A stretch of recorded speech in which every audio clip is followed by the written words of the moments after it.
Assalamualaikum warahmatullahi wabarakatuh. Halo teman-teman, perkenalkan saya Nenda Sri Nurwenda dengan NPM A1019019. Di video kali ini saya akan memaparkan hasil analisis fundamental pada saham BSDE PT Bumi Serpong Damai Tbk. Untuk itu, yuk kita langsung saja simak penjelasannya. Oke, sekarang kita masuk ke pembahasan. Nah, di sini saya akan bahas dulu sekilas profil perusahaannya. BSDE. BSDE nama PT-nya Bumi Serpong Damai Tbk dengan kode saham BSDE tentunya, dan BSDE ini didirikan sejak tahun 1984 teman-teman. Jadi lumayan lama ya.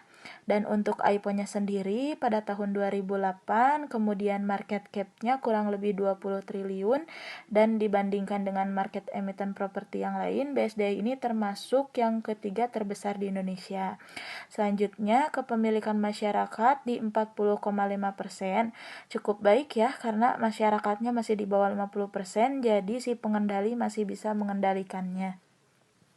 Kemudian di bagian segmentasi, BSDE ini dipecah untuk revenue-nya yang paling besar dari segmen real estate 87%, properti 6%, dan lain-lain 7%. Dan dapat disimpulkan bahwa BSDE fokus ke real estate dan properti. Nah, selanjutnya saya juga menemukan fakta yang menarik nih terkait BSDE. BSDE ini memiliki land bank terbesar di Indonesia yang memiliki lahan yang siap untuk digarap sekitar 3.752 hektar. Selanjutnya yaitu saya akan membedah laporan keuangan untuk menganalisis fundamental. Nah, di sini saya mulai dari profitability dahulu pada 5 tahun terakhir, yaitu tahun 2017 sampai 2021. Untuk angka-angka di sini dalam bentuk miliaran rupiah ya teman-teman. Dan kemudian performa profitability-nya sendiri yaitu ada revenue, gross profit, operating profit, dan net profit. Di sini dapat kita lihat di tahun 2017 sampai 2020 itu sempat emiten properti BSD mengalami tekanan yang cukup signifikan teman-teman. Dari revenue awal sekitar 10 triliunan turun menjadi 6 triliunan. Tapi hal yang menarik dari tahun 2020 ke 2021 ternyata ada peningkatan. Yang tadinya 6 triliun, revenue-nya naik menjadi 7 triliunan. Bahkan net profit-nya yang tadinya 200 miliar naik menjadi 1,3 triliun. Nah, jika dibuat angkanya year on year, net profit-nya pun naik sekitar 379%, revenue naik sebesar 24%, hal yang bagus ya teman-teman. Gross profit dan operating profit-nya sama-sama naik. Jadi kesimpulannya memang dari segi profitabilitas tahun 2020 sampai 2021 itu meningkat yang cukup signifikan dan membaik. Teman-teman, lanjut kita ke bagian balance sheet. Nah, balance sheet ini memiliki 3 komponen, yaitu aset, liabilitas, dan ekuitas. Nah, bisa kita lihat nih teman-teman pada bagannya bahwa pada tahun 2017 sampai 2021 peningkatan aset ternyata cukup signifikan nih untuk BSDE.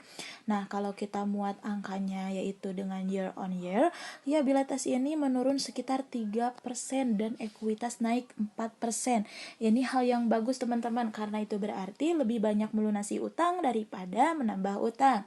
Lalu kemudian ada peningkatan liabilitasnya lebih sedikit dibanding peningkatan ekuitas, yang berarti hal yang bagus juga teman-teman, banyak nambahin modal dibandingkan nambahin utang. Nah, untuk selanjutnya pada debt to equity ratio dapat dilihat pada diagram 5 tahun terakhir ini nih teman-teman. Cukup safe ya teman-teman, berada di bawah angka 1 semua. Berarti ini menunjukkan kalau perusahaan BSDE ini kecil kemungkinan gagal bayar. Kemudian ada laporan cash flow atau arus kas. Laporan cash flow ada 3 komponen. Yang pertama ada cash flow from operation, yang kedua ada cash flow from investment, dan yang ketiga ada cash flow from finance. Dapat kita lihat bahwa yang berwarna biru yaitu cash flow from operation positif terus, itu berarti lebih banyak uang masuk dibandingkan uang keluar. Dan untuk yang berwarna abu-abu yaitu cash flow from finance menurun secara signifikan negatif, berarti itu halnya bagus karena lebih banyak melunasi hutang dibandingkan menambahi hutang. Oke, lanjut ke rasio return on equity atau ROE. Kinerja ROE BSDE ini selama 5 tahun terakhir dapat disimpulkan bahwa ROE sedikit menunjukkan perbaikan dan masih dalam range rata-rata. Dari hasil analisis fundamental yang dilakukan tersebut, maka dapat disimpulkan bahwa PT Bumi Serpong Damai Tbk pada 5 tahun terakhir ini dari segi kinerja keuangan menuju perbaikan dan investasi BSD ini tergolong low risk and high return. Hal ini juga yang meyakinkan saya untuk berinvestasi di bidang properti pada PT Bumi Serpong Damai Tbk. Dengan membeli saham pertama pada tanggal 9 Mei 2022 seharga Rp925.000 per lembar saham. Saya membeli saham sebanyak 1 lot dengan harga Rp94.000. Hingga hari ini pada tanggal 1 Juni 2022 saya sudah mendapatkan return sebesar Rp500 dengan total nilai yang saya dapatkan hari ini yaitu sebesar Rp94.500. Oke, sekian pemaparan analisis fundamental pada PT Bumi Serpong Damai Tbk ini. Terima kasih. Wassalamualaikum warahmatullahi wabarakatuh.